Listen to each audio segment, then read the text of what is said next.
Republicans are just as idiotic for allowing Trump to become the candidate because right now, after Biden performed the way he did, if they had anyone else, especially a younger version of a GOP, you know, model candidate, as much as they are unpleasant to even think about, they would win in a landslide over Biden right now. Right? Have you learned anything at any of these biohacking conferences that might help Joe Biden out in this presidential campaign? Um, yeah, he could certainly use an infusion of youth feeling kind of biohacks.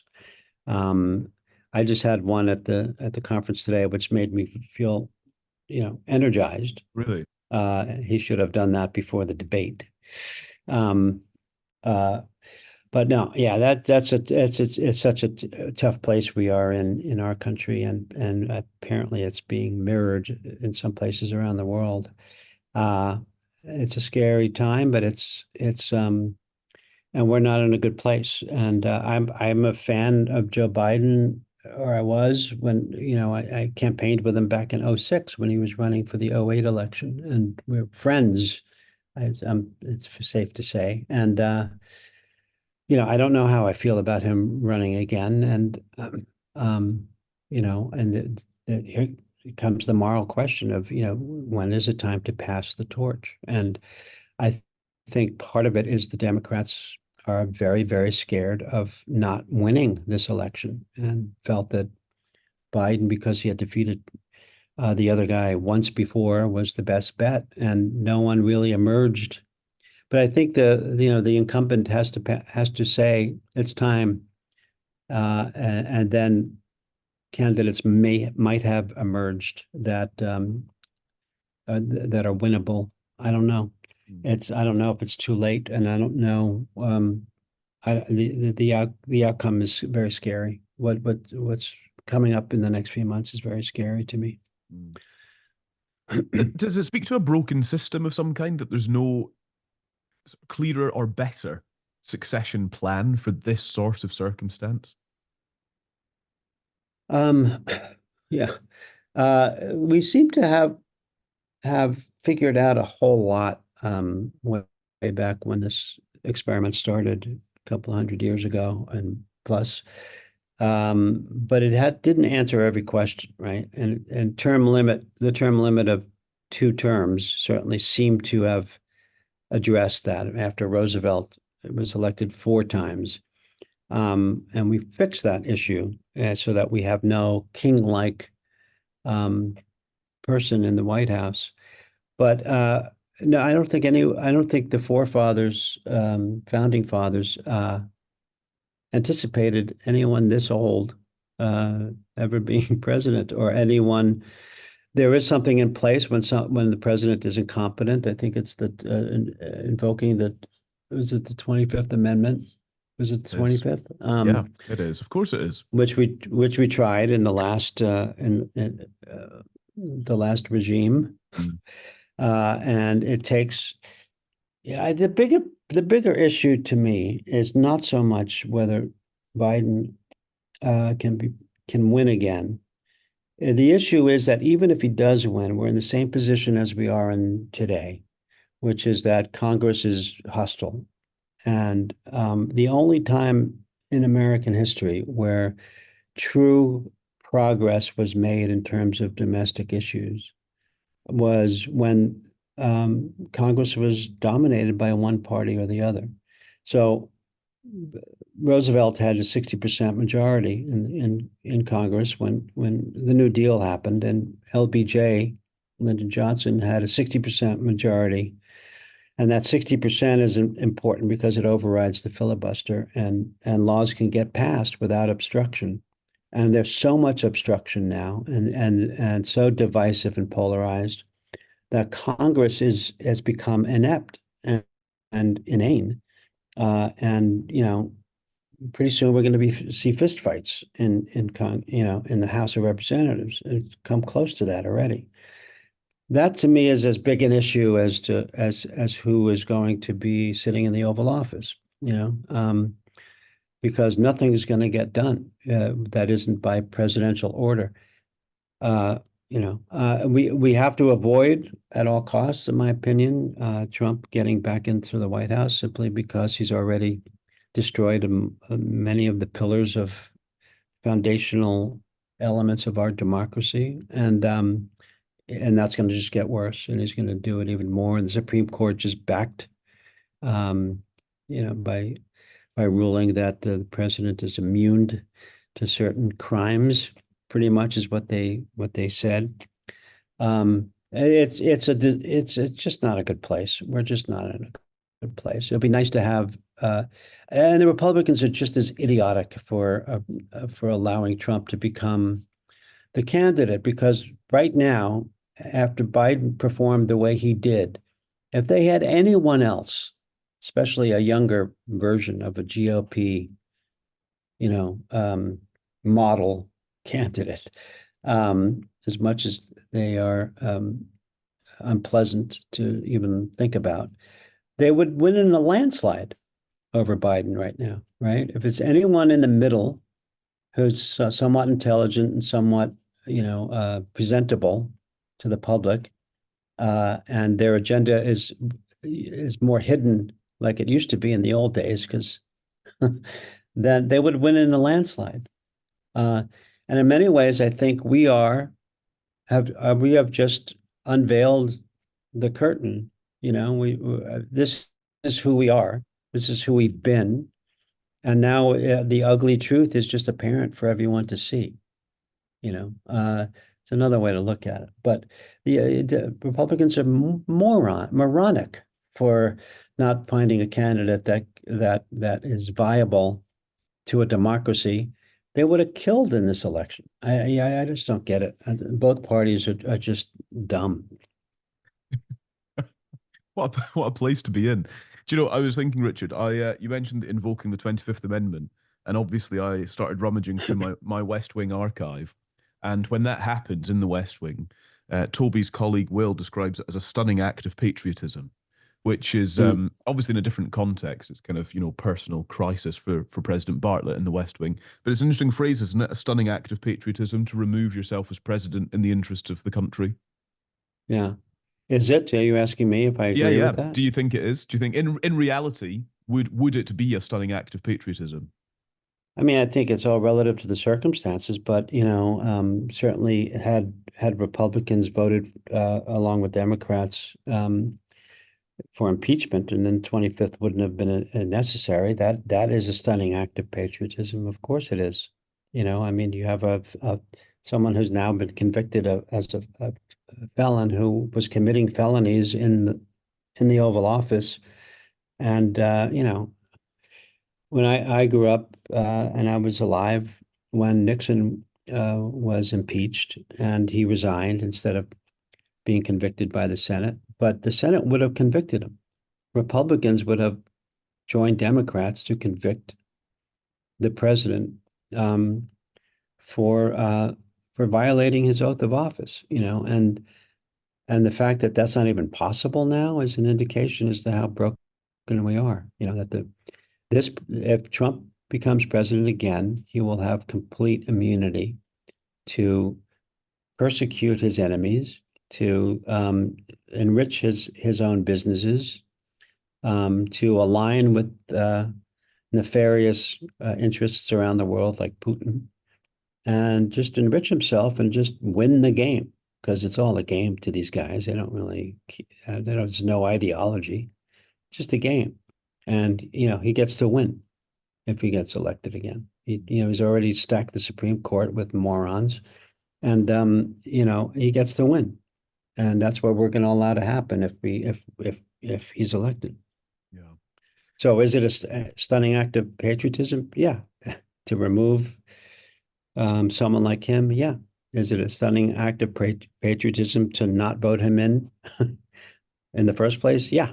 That's patriotic, Yeah. in my opinion. Yeah. Fair. What about Joe Biden? Would it be a stunning act of patriotism if he stepped down now? Yeah. I actually, I'm sorry to say that, yeah, I think it would be provided that we can find a viable candidate Yeah. uh, to replace him. I think that's the issue.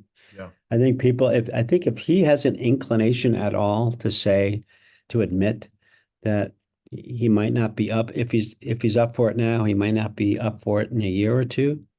I think people are probably talking him out of it because, they're too scared of what another candidate would mean to the to the likelihood of keeping the Oval Office in the Democratic side of things.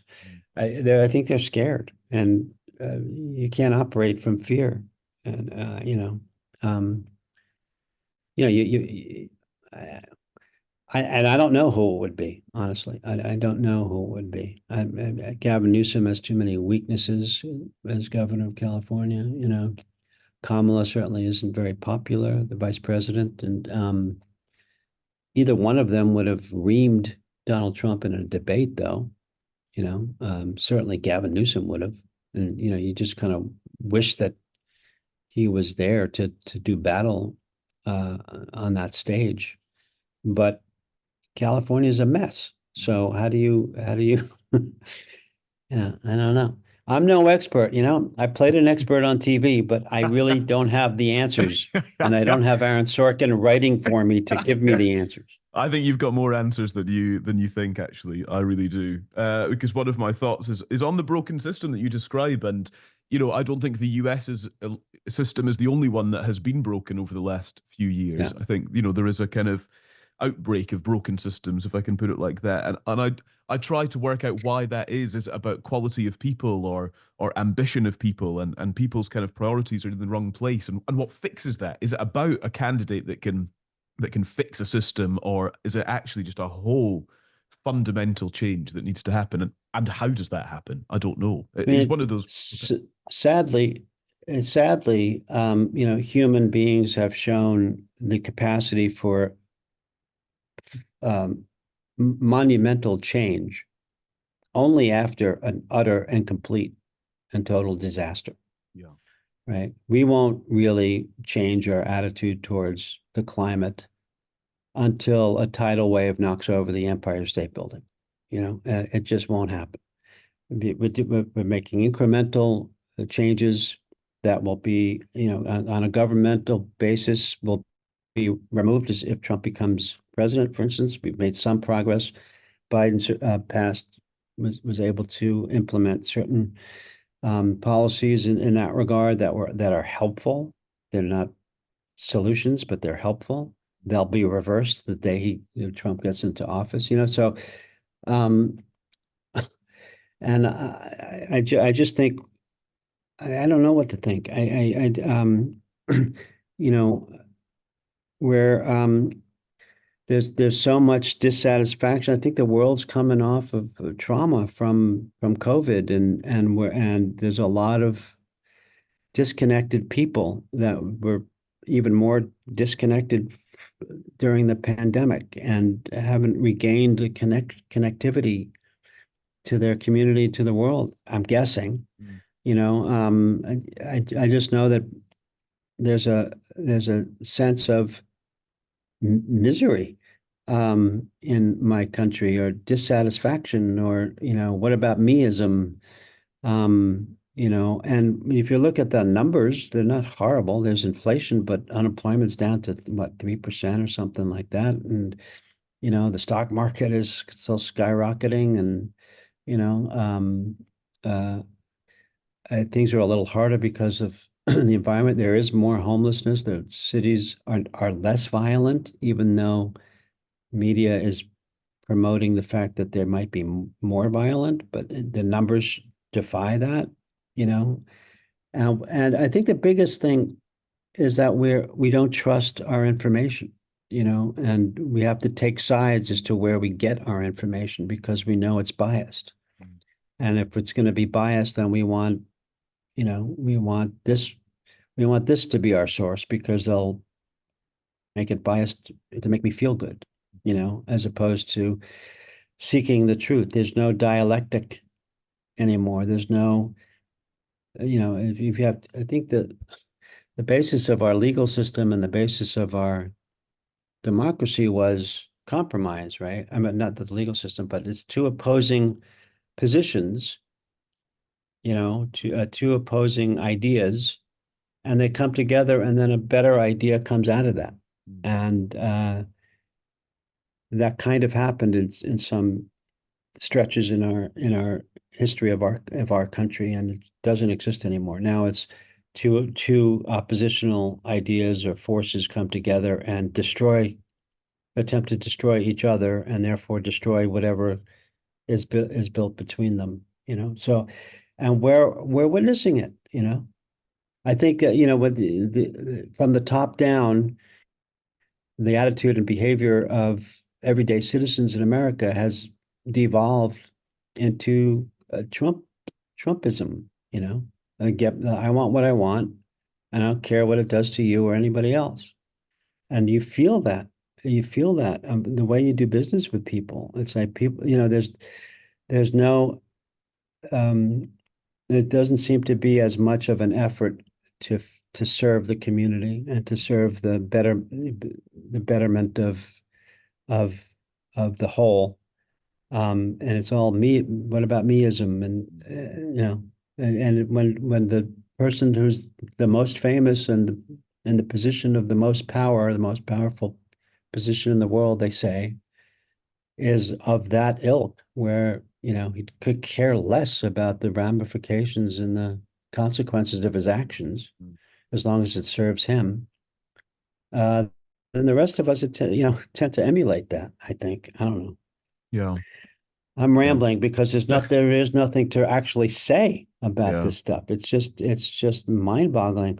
I love the fact that Democratic pundits and policy people, to use as many P's as I can find, um, uh, are still hopeful and are still working and are still out on the street and grassrootsing it and determined to make something positive out of this all. I envy them. I don't know how they do it, but and I'm going to end up emulating some of that the closer we get to the election. But I don't know how they do it.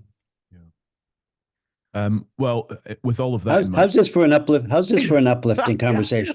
I'm trying to find the redemption, Richard. I'm trying. I know. I'm, Well, me I'm, too. Let me know if you find it.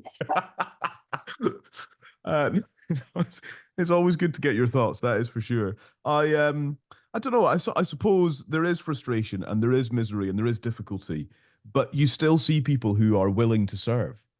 And perhaps Yeah. actually there is a historic thing here where it has happened before and therefore it can happen again. That people put community first and put public service first, and all of these things go away again. And perhaps this is just a cycle that we happen to be living through right now. Yeah, that's the hopeful way to think about it. And that's something that I will remind, people if I'm in a conversation, Yeah. because we certainly the Civil War was worse in terms of when our country was polarized Mm. in 1968, and the war in Vietnam, stuff that I was alive for, certainly felt like it was an existential crisis for this country. Um, and so, yeah, we have been there before. Uh, uh, and when Nixon was elected, it seemed like it was the end of the world. When Reagan was elected, it seemed like it was the end of the world, and it wasn't. So, maybe we are stronger than it looks like we are. Mm. But you have someone now who's trying to break it all, just destroy it all, and that's the issue. Nixon was bending the rules a little bit, but basically believed in the tenets of democracy, as did Reagan. It seemed to me, and Trump doesn't. So that's the scary part, Yeah. that you have someone who might be in the center of power, who only knows how to destroy. He's never built a thing in his life, and that's scary. But it's a lot easier for an 8-year-old to step all over a sandcastle and destroy it. And it's a lot quicker than building the sandcastle in the first place, right? So it sounds like what you're saying is Bartlett for America. Um, yeah, well, it would be nice if there were people in the position of power who actually wanted to leave the world a better place than how they found it. And I think that's why people were attracted to those characters on the West Wing, is that Mm. they certainly had good intentions. They might not have achieved very much if you really look at what the Bartlett administration was, Interesting. what they accomplished. It wasn't a lot. There was no peace between in Israel and Palestine and Palestine. There was no peace between Pakistan and India. Domestic issues were still prevalent. They were still homeless. Medicare had not been solved. You know, so and it was one of the great things to me about what we did and what Aaron Sorkin wrote is that compromise was the best we could do, and we often lost, and that's the reality of government. And and he celebrated that. And if you have the good intentions, you can incrementally improve certain situations and certain policy. But you're going to lose a lot. I think the moment that defined my character more than any was a flashback for me as an actor. It was a flashback when we were shooting New Hampshire, Mm. and Toby was at the bar smoking a cigar and drinking a scotch, and there was a woman down the bar who said, "Are you one of those political operatives?" And Toby goes, "Yeah." And she goes, "Have you ever won anything?" And I remember as Toby took a really long pause, trying to think about whether I had actually won anything or not, and then coming to the realization that I had never won a thing. And I said, no, like it was a surprise to me. And that defined to me who he was. He was someone who was going to fight, um, and winning or losing was irrelevant because he had to join the fight. And if he won, which he did with Bartlett finally, great. But that's not the driving issue. And that's, I think, why people love that character so much and other people in the West Wing. That's not the case now. Now winning is everything. And I think that's why we're in this position going back to Biden is like winning is the most important thing. And they're too scared to go any other route. Yeah, my wife and I are in Helsinki, Finland. I've never been to the Nordic countries before. It's quite interesting, and people here are very nice. I think I've read studies where the happiest people in the world are from Finland, and it's not true. I can just point that. No, people here are very very nice and they're very healthy, and they eat well, and we haven't had bad meals since we've been here. But we're here for the Biohacking conference, hosted by Timu Arena. And I've been asked by people, to do this show, reality show, for lack of a better word, non-narrative show about longevity. And it's called Richard Schiff Lives Forever. And if I live up to the title, the show will last for a very long time. And we are investigating. I am from the perspective of someone who's not a billionaire, someone who's not a PhD from MIT, who's not a scientist, and trying to decipher and sift through a lot of this new technology and information and tools and science uh, related to which is helped by the presence now of AI that analyzes all this information, uh, that is intended to help people live longer and have longer health spans in which they live healthier for longer, so that it's not just living longer attached to a tube in a hospital bed, but it's living longer in optimal health. So in a fun way, we're trying to sift through all this information and disseminate it to normal people like you and me who don't have $1 billion and a team of scientists and doctors helping you look and feel and be younger. Mm.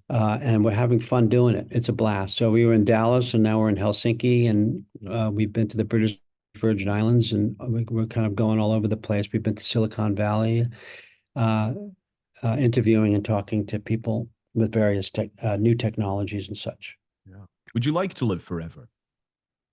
No.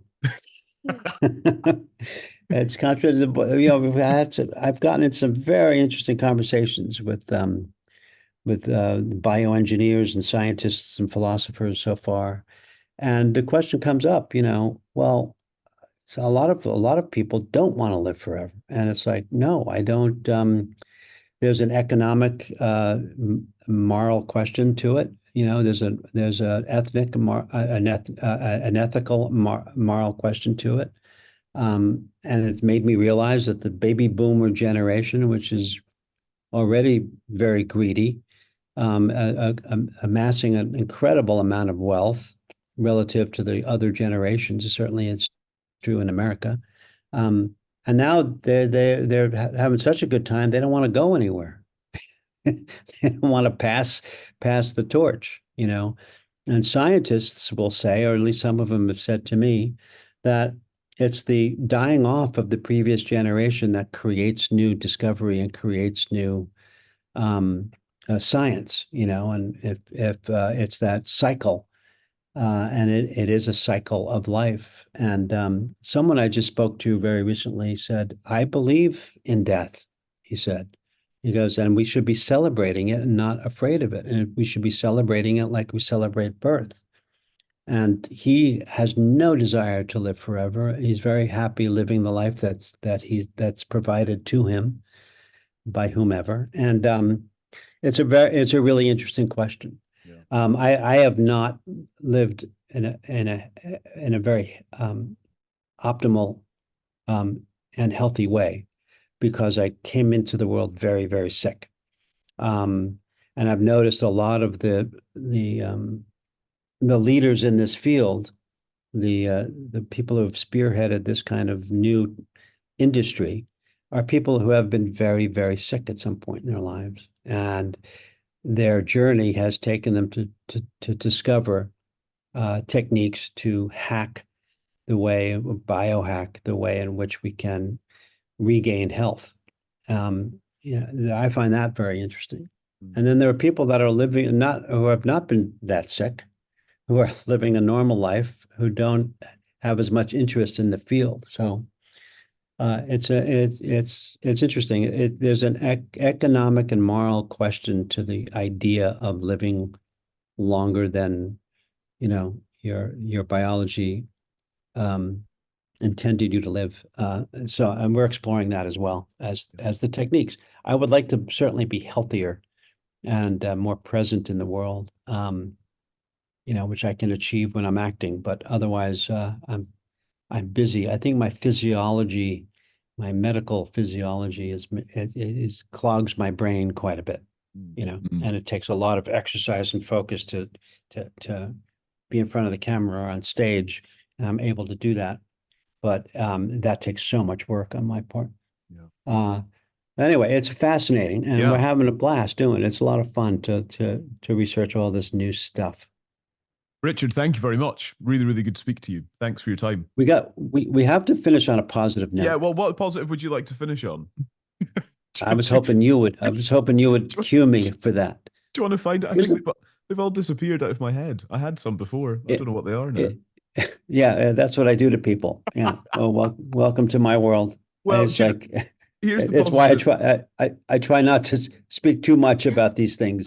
But here's the positive. Here's the positive. If in fact this longevity thing works, we will be around long enough so that it will cycle back. Exactly.